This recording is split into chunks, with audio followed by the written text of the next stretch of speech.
যে আগামী জাতীয় নির্বাচনে আমাদের বিরোধী দলের প্রার্থী হইল জামাত ইসলামী, আওয়ামী লীগ তো আর নাই।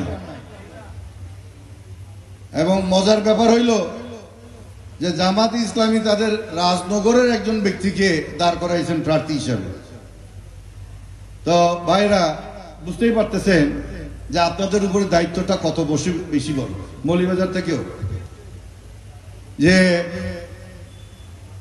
এই জামাতে ইসলামী উপজেলা নির্বাচন করে আমাদের জামি আহমেদকে সামান্য ভোটের ব্যবধানে পরাজিত করছিল। এই জামাতে ইসলামী যদি না থাকতো 2014 সালে জামি আহমেদ উপজেলা চেয়ারম্যান নির্ঘাত চেয়ারম্যান হইতে পারত। তা এই 2014 সালে যে ঘটনা ঘটাইছিল এটা কি 2026 সালে আপনারা ঘটাইতে চান নাকি? তো সেই দিকে খেয়াল রাখবেন কাকে কাকে আপনারা সভাপতি, সাধারণ সম্পাদক, সাংগঠনিক এবং অন্যান্য পদে কি করবেন। হ্যাঁ, সেইভাবে আপনারা আপনাদের যাতে এই জামাতে ইসলামী 2014 সালের মতন যেন আমাদের ভোট কেড়ে নিতে না পারে, ঠিক আছে? এবং এই রাজনগর হলো আগে ছিল হইল বিএনপি এবং আওয়ামী লীগের জায়গা, ঠিক কিনা?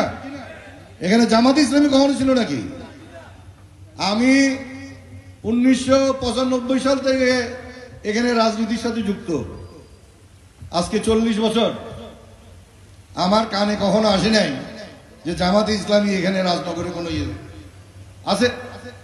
জামাতে ইসলামীরা করে কি, একজন প্রার্থী এখানে খারাইছে, সারা দেশ থেকে জামাতিদের নিয়ে আসবে এখানে। হ্যাঁ, যাই হোক, এবং দলকে সাহায্য করলে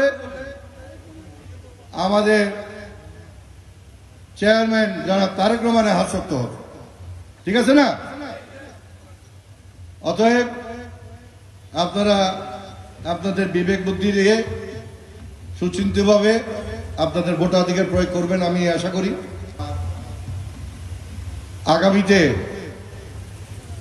সুন্দরভাবে যাতে আমরা আমাদের কার্যক্রম পরিচালনা করতে পারি এই কি বলে সম্মেলন কাউন্সিলের পরে, সেই দিকে আমরা সবাই সচেষ্ট থাকবো।